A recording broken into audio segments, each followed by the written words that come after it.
You have something huge coming up, which is a documentary about P. Diddy, Puff Daddy, P. Diddy. Yeah. Did he do it, right? Yeah. I know He did it. You've been heavy on social media talking about it. He did it. And I'm the only one who's been vocal about this long before. Puff was like, first he was amping him to get style. Then he was like, so when we gonna get the chance to kick it? Like, we can just hang out, nigga. We gotta kick it. This is Puff. Okay. He telling me we gotta kick it and shit. And he was like, why don't we like go shopping or some shit? I mean, like, I pay for it. And I was like, oh, see what we doing? Goddamn. My outfit look like. You know it like this. Watch change color when I lift my wrist. Listen, Motel 6, keep on them lights. Take a day on Kodak night. She got a boyfriend like mine, nigga. I'm like, cool, I'm trying to be the side. So these artists, they're getting ass because that's their ritual, that's their rite of passage to get to the next level. They rape this, they rape this, videotape it. Then when he in a meeting, they give him a shitty contract, they play the video of him getting about like 3. Everybody in the music industry that you see that's successful. One single comment from 50 Cent has blown up into a full-on hip-hop crisis, dragging Diddy and Chris Brown into the same conversation and straight into the same storm. What started as quiet online whispers quickly turned into a cultural fracture the moment 50 broke his silence, reviving long-simmering allegations and reframing them not as rumor, but as a question of power. Known for his sharp, calculated bluntness, 50 doesn't speculate. He pokes the wound, forcing the industry to face what it would rather keep buried. As leaked audio, cryptic posts, and resurfaced interviews start colliding, this stops feeling like gossip and starts looking like exposure, especially when silence has always protected influence. So the real question becomes, who actually benefits when someone finally decides to speak up? Yeah, we get into the office, so we do the performance, like, we nervous, but we just do the shit, boom, all right. He said, yeah, I like this chick. I don't like this light skin nigga. This little nigga. Fuck that. I said, that's just melted in that goddamn office at 12. I said, look, I mean, fucked up. And you're 12 years old. Yeah. But so, I gotta ask. Yeah. Your partner was dark skinned?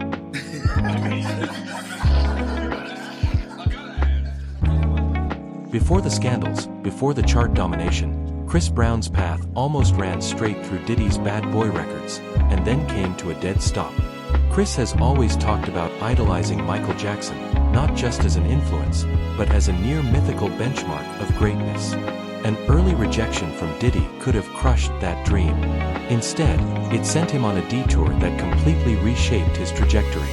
Brown doubled down, vocally, visually, relentlessly, and went on to build a career on his own terms. The irony is impossible to ignore. He publicly mentioned Diddy on the very day he dropped Breezy, a subtle reminder of just how far he'd come without that cosign. So was that rejection a failure? Or was it actually the first step toward independence? The P. Diddy and Meek Mill and all these guys. So what is that all about? Deep, Diddy might be out of here, huh? I think Diddy's out of here. Meaning like jail? Jail would be crazy, but I think like career-wise. Canceled officially? Done? Yeah, I think it's over. I think there's a difference between being canceled and being a criminal. Yeah, it's a big difference, right? Because I don't know if R. Kelly got canceled. They keep canceling me for raping. Yeah. Yeah, weird. And I'm tired of but that's what I'm saying. Yeah, and I'm tired of people I going. don't think it's canceled. People keep going like, there's smoke and there's fire. No, the house is burnt down, bro. Diddy is that guy. Yeah. Like everybody from Cassidy to the stories to the guy that just did the, he went to court and he's suing him and Lil Rod. And it's like, bro, there's a lot of information out there that's not good from his security guy that was Michael Jackson's security, that was the first guy in the scene when Mike died, to allegedly they're saying Diddy shot some dude and left and they just basically cleaned it up for him. It's like, bro, there's a lot of nefarious. How much stuff is gonna come out with Diddy and Meek Mills? And bro, it's so crazy too. And you guys know this. The moment somebody's like, man, he's done some, from that moment on, every time you see a video and they just turn, you're like, oh, What are the actual facts of the story? Like, you've done some content on this. What do you actually know? I don't know that much. I just know that there's like a lot of accusations. There's some I guess Me Too-esque stuff. obviously this stuff with Cassie, maybe other people coming out, and but that being said, I think he just won a lawsuit with his like liquor company. So that he was at a, I don't know if that's even public, but rumors on the street he just won he settles racism lawsuit against. Yeah, it might be even for like a couple billion or something like that. Oh, shit. So he basically just got to stay out of jail. And then he can go off into the sunset. Well, he settled with Cassie in like a minute, and that was his girl for like a decade or so. I don't know if he settled with her in a minute. Like, in order for that information to hit the blogs, they're probably going back and forth for a while, and then he's not paying. And she's like, I'm talking. Well, I'm going to talk. And then they're like, no, you're not. Okay. And then she did. And now, 30 million. Yeah. Well, just to be like, shh. Within 24 hours. Wow. She went public. Wow. Not even 24 hours. And then she came back and she said, we were able to settle things out. Or I don't know what the words was she used. But, you know, I'm all these other things that's going on with the guys and Meek. Who called them out, by the way? Forget about Tate, but which rapper was it that went after? Is it 50 that he has a problem? Who is the person that always goes after? Well, 50 is always going after. 50 is the man. But 50 is, and if you're on 50's bad side, bro, God bless you, man. May God protect you because he is not letting that foot off your neck ever. Yeah, with Floyd, Ja Rule, Floyd Mayweather, he does not play games, bro. Also, one of the most charismatic dudes I've ever met. No shit. So 50's developing a documentary on Diddy allegations. Vows to donate proceeds. Wow. Sexual assault. Can you pull it? When is this? Dude, this guy's a troll. This guy, he is unstoppable, man. This guy. Yeah. This guy. I remember when he was doing the stuff with Mayweather. It's like, here, you know, put the alphabet. I wanted to read a book. One page from a Harry Potter book. Yeah. He was like, I'll donate 100, 500,000. And they were both New Yorkers. They were best friends, though. They were best friends, too. Like, what really was falling out? That's his business, man. I'll let him explain that to you. But like they were really close. So that's, I think, is it a public story or no? I don't know exactly. I don't know. I know he talked to me about something, but I'll let him share his business. Yeah. To me, there's a part about 50 that gives me a man's man vibe, bro. You know, that's the vibe I get from him, and even the way he edifies Eminem. You just gotta love the way he edifies Eminem. You know, just a lot of respect. A loyal dude who really understands people from a young age. From a very young age, understood social dynamics.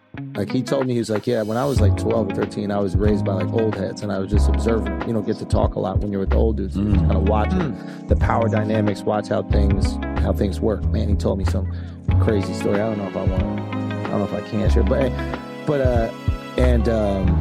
yeah, I don't think he would be upset. He told me some story about like, you know, when he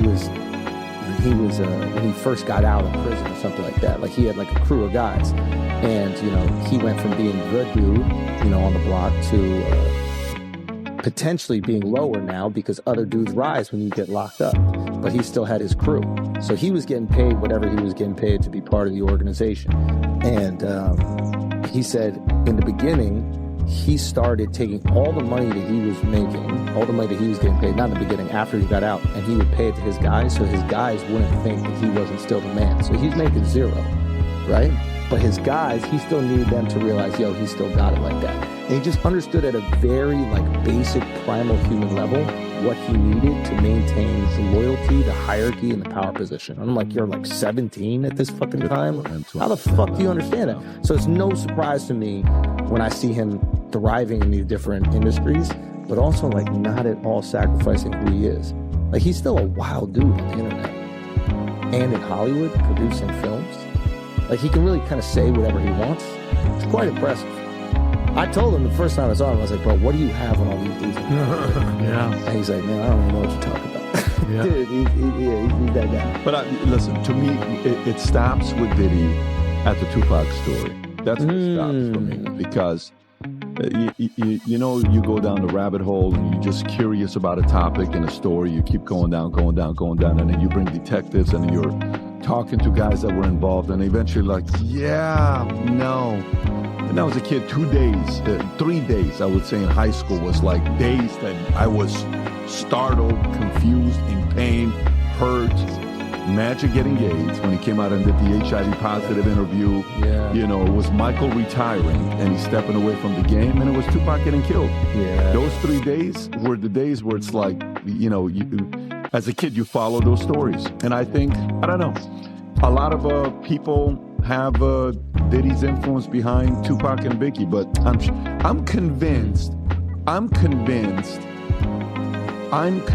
guys like 50 probably have. I'm convinced the people that have the actual facts and influence on who was behind it, but for whatever reason, they're not coming out. That's the thing I always said. I was like, listen, if 50 don't like you, there's a reason. If 50 is out here not liking you, there is a reason. He's not just waking up going to hell with this guy. Yeah. Like, well, you saw that. You know what I mean? And by the way, and you saw the interview where they were interviewing 50, and he's like, it's a podcast, and he's like, this dude during a podcast with 50, and Diddy was like, yeah, Daddy, let's go shopping, and he's like, what are you talking about? I'm not gonna let another man take me shopping. What are you talking about? And like, he just doesn't play these games. He just is upfront and honest, and he doesn't play. But that's a really good point. 50 don't like you, man. I'm looking into it. Yeah, exactly. I'm looking into it. Is this it? Is this when he said that? Yeah. I'm like, what you just say? Let me move, man, before I do something. You gonna make me mess up the way. Oh, that's a nice gesture. Let me get out. No, that's what a guy says to a girl. I asked 50 about that. And he said you did the same thing. Have you asked him to take him shopping? Yeah. I thought he needed some clothes. He told me to take. Yeah, no, we're good. We're good. Yeah, that's a good response. Schultz, you know, someone that made a cameo in that video right there was your guy, Charlamagne. I know you've done a ton of content with him. I think you guys did some content recently when you asked him about the Diddy allegations. Yeah. How'd that conversation go with Charlamagne? What are your thoughts on him? Oh, I mean, Charlamagne's the GOAT, man. Charlamagne's the GOAT. We've been doing Brilliant Idiots, a podcast, for over like 10 years now, maybe 11, 12, I don't even know. But yeah, he's just the man. He's just the man. To be able to like maintain, you know, being at the top is hard, and to maintain your spot at the top for over a decade. Oh no, even longer. I forget exactly how long Breakfast Club's been doing. And people don't even realize, like, growing up in New York, when we were growing up, it was Hot 97 was. Man. This is all everybody listened to. So he comes in, some guy from fucking South Carolina comes in and goes on the competing network that's not even competing. It would be like, what is the minor league team for the Yankees, the one that plays in Staten Island or whatever? Nobody even knows. There's a team there's like the AAA team, whatever. It would be if that team ends up replacing the Scranton Wilkes-Barre Rail Raiders, riders, some shit, whatever. Like that's literally how much of a leap they made. It was, and now the Hot 97 is obsolete. Straight up. And I mean, you look at like what's the fact that you guys don't even know it. Like this was the radio Hot 97 every day. That's my word. Come on, bro. Yeah. Who was it? Who was the? Everybody and their mother was on Flex, Angie Martinez, Star and Buck Wild. I mean, it was just. And they would have like Jay-Z. Everybody would go in there, promote, talk, crap, drive with that whole beef. It was insane. It was unbelievable. And the music that they played was absolutely ridiculous. Yeah. They played all the hot stuff. So if you like this clip and you want to watch another one, click right here. And if you want to watch the entire podcast, click right here. Let's see what we're doing. My outfit look like. This feel like this. One change color, one of the properties. It's the Motel 16. One of the lights. Take a picture of the day for her at night. She got a boyfriend. Let's buy it, nigga. I'm not cool. I'm trying to be the same.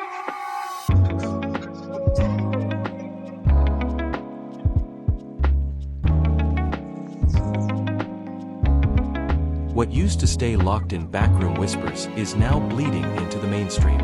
Allegations about Diddy's supposed secret inner circle have hovered on the edge of belief for years, kept alive by anonymous insiders and stories that were never fully told. Now those whispers are getting louder, with podcasters, former associates, and even public figures drawing uneasy parallels to other notorious power networks.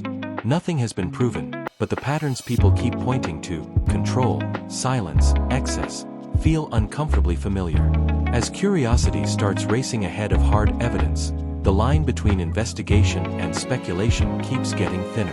And once rumors go public, the real question is whether the truth finally comes out, or whether it shatters even further.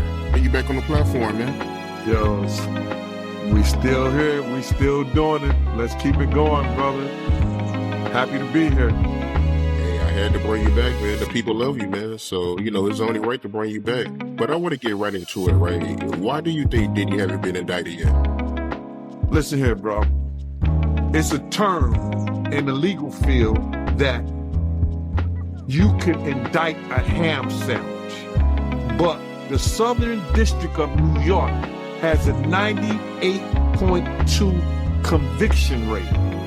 All right, for those who don't know, if you got 100 people, only 1.28 or something like that, 1.8, only 1.8 has won against them. So now, what they do, they already got the witnesses, they already got the people, because let me just say something. With the trafficking thing, it only takes one witness to convince the jury. One witness.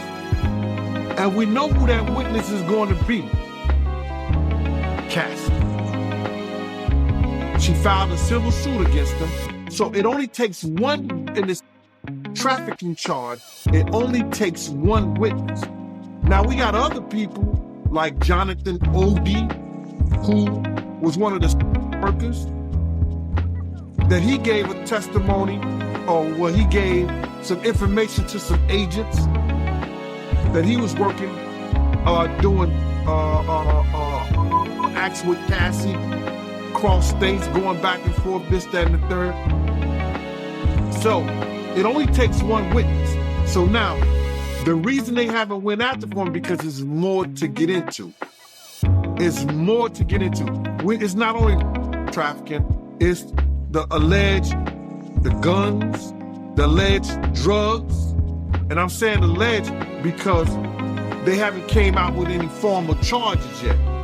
But when they come out with some charges, bruh, and you hit it, the Southern District of New York do not play.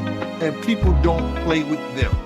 So I don't understand why this stuff ever even got to this point, but it is what it is.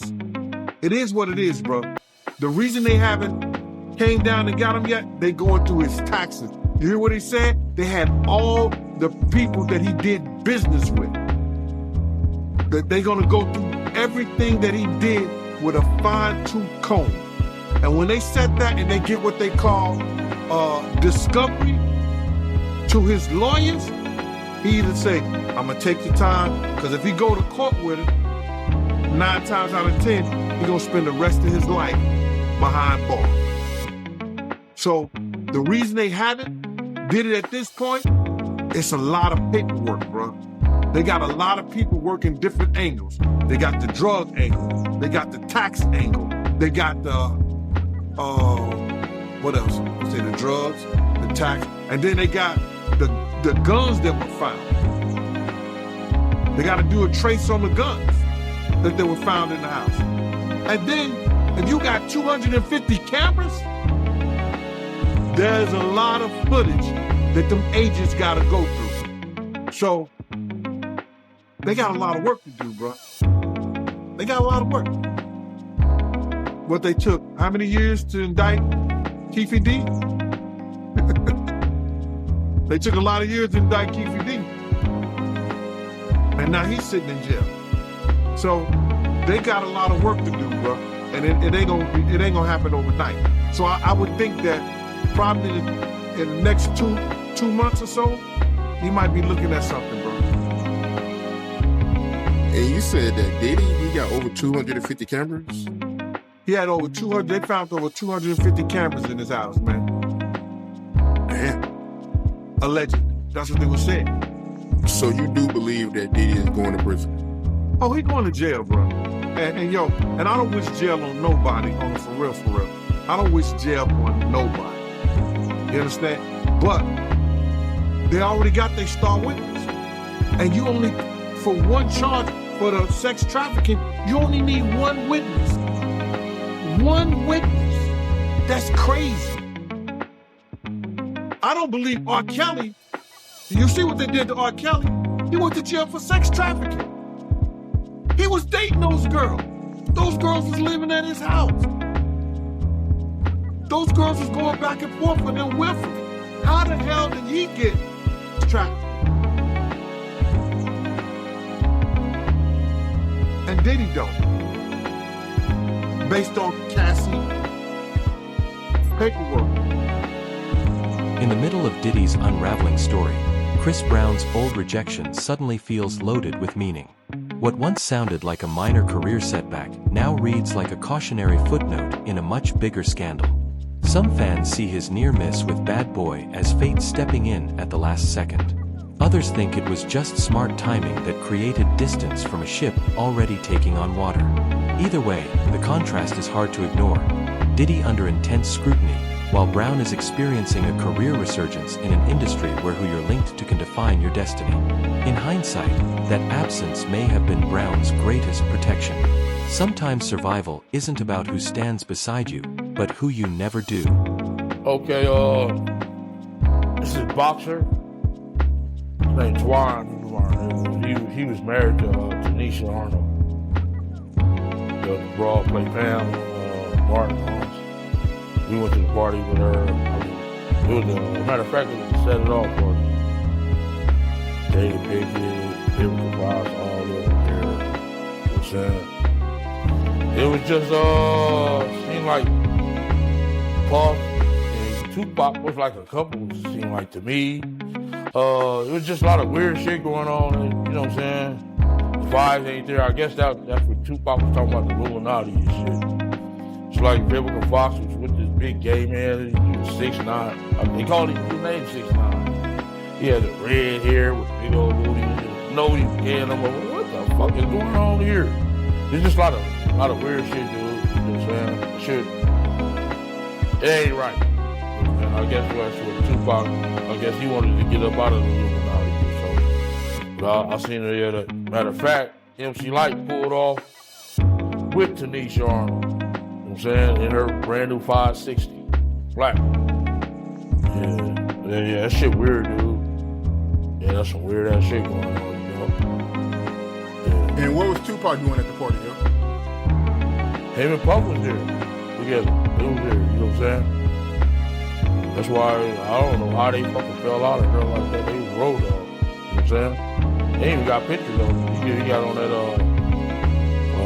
the blue sweater with the turtleneck. Him and him hugged up like this with the black hat. Have you ever seen that picture? Nah, I don't recall, but I'm pretty sure I came across it. Yeah. That picture there, they was at that party. Okay. Yeah, it's just like a bunch of weird shit. That whole fucking, yeah, that shit weird, dude. Yeah, bunch of, it ain't right. You know what I'm saying? I'm not no gay basher or nothing. I mean, none of that shit. That shit ain't right. You know what I'm saying? That shit, that whole party was weird over there. Yeah, it was Jada Pinkett. You saying the whole party was weird. What did you see at the party that made it weird? I mean, I'm confused. I guess it was the Illuminati. It's just weird. I know I wouldn't want to be part of no shit like that. You know what I'm saying? You know, I'm from the old school, dude. And, that shit wasn't really tolerated with my generation. You know what I'm saying? Yeah, hate crime, yeah. But it's more tolerated these days, nothing like that. It's more, you know what I'm saying, more open now. You know what I'm saying? But back then it was kind of fishy. You know what I'm saying? Still kind of fishy. You know, but it's more, you know, out there now. The incident y'all had with Warren G and Kid Frost. Tell me about that, my man. Okay, Kid Frost, they gave a party at the House of Blues. One of our big homeboys wanted to go with us. You know what I'm saying? So he went with us and, ooh, you love these have fun. In both Miami and Los Angeles, we're not sure about the charges yet, but it's looking bad. It's looking bad. Now, murder, you went in on him. Was it part 3? of the 2023 wrap-up? Yeah, it was part 2 of the wrap-up. Oh, my bad, part 2. Part two of the wrap-up this year, man. Okay. It was part 2. What do you guys think about what's going on? You want my honest opinion? Yeah. I think, like, people because we entertainers, we rappers, musicians, actors, we in a position where we're lucky, we're blessed. You know, if you believe in higher power, if you don't, whatever, you're blessed. Definitely do. Right? So you're blessed. So I think, like, outside looking in, you look at P. Diddy, you like, yo, this dude is a billionaire. And then it's like, all right, cool, when you catch a case, you got all this shit going on, people look at you like, yo, you stupid. What the fuck you was doing that for? Wrong or right. If you didn't do it or if you didn't do it, that's what people is gonna do, because they look at you like, yo, you in a position. Because there's people in the hood that wish they was in a position like you to be an entrepreneur. The same thing as Kanye. Like with the Kanye West niggas ain't been the same since he did all that shit. But he might look at it like, fuck it, I'm Kanye, I can do what I want to do. But at the same time, there's people that look up to you that want to go to the store and purchase your sneakers and want to fuck with you and look up to these dudes. So it's like, you know, that's like a nigga in the hood that catch a stupid case. Niggas like, yo, that nigga was stupid. That nigga was on the block. It was Thursday. Tuesday and Thursday, you know, Taz out. It's the same type of shit. So if you got a certain amount of money and people, because there's more people that don't got it than do got it. We agree, right? Yeah. Right? So people in the hood that don't got it is like, yo, Diddy is stupid. That's what niggas is gonna say. Cause they wish they was in a position where they was a billionaire. And then you're gonna have niggas that side with them, industry niggas that got money with them, and it's gonna say whatever they wanna say, politically correct. The shit about me and Murder and 50 is we not politically correct. I never had industry friends. Yeah. So for me, it's weird to even be friends with rappers. So I don't care, I never got no money with P. Diddy. You gotta understand, me meeting P. Diddy, 50, that's the meeting. That 50 said, yo, we gonna meet P. Diddy just because of the Biggie shit, but I'm not. And he sat down and was scared of Preem and them. So you gotta understand, people don't understand the history of 50 and Diddy and what really happened in hip hop, how hit niggas, and we always been hated. You understand? But I came in the game with this nigga, that's why niggas say, yo, you loyal. Nah, nigga, you need to be loyal niggas in the world. If you came in the game with a nigga, you put your lights on, that's the nigga you gonna. So I never been to, like I said, a P. Diddy party, a nigga Jay-Z brunch. I never been to that. I know I'm never gonna be. And it's cool. You gotta accept some things in life. You understand?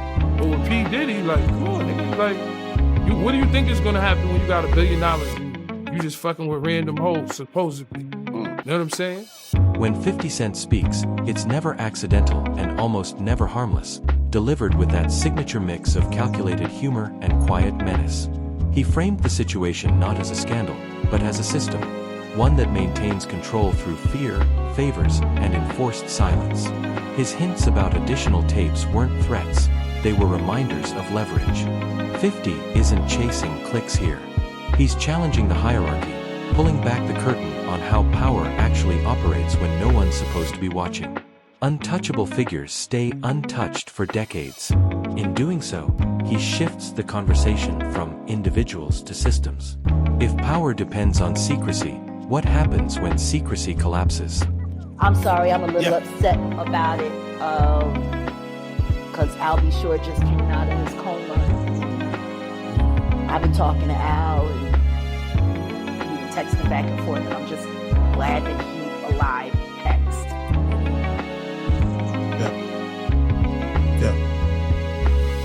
Yeah.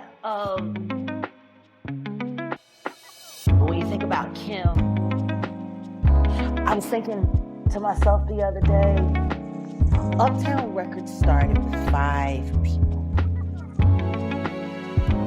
Andre Harrell,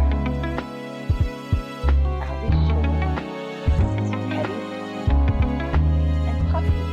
And Kim was the longest working employee. She was there from the very beginning. She was Andre's personal assistant. Kim's dead. Eddie D is dead. Andre Harrell is dead. The only two left are Puffy and Al almost died.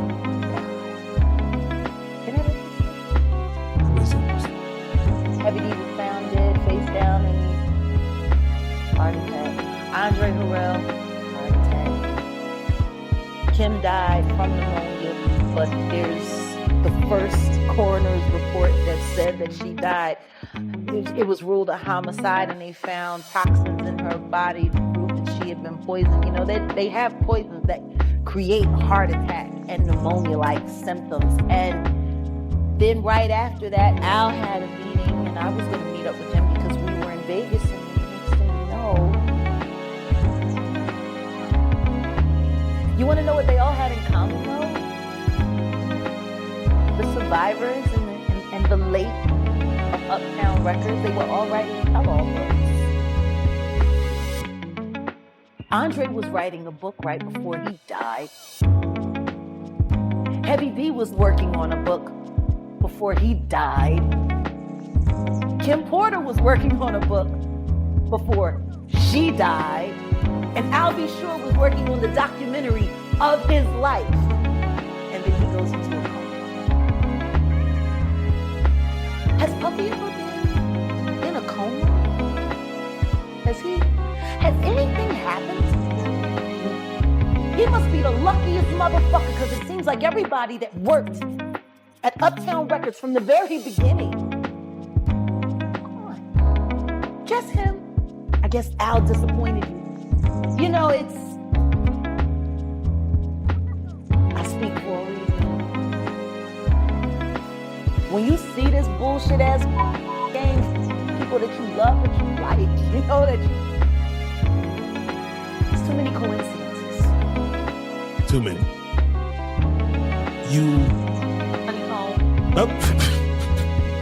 Stamp it. We gonna get you and your little dog too. And congratulations, young man. Run as fast as Cassie did.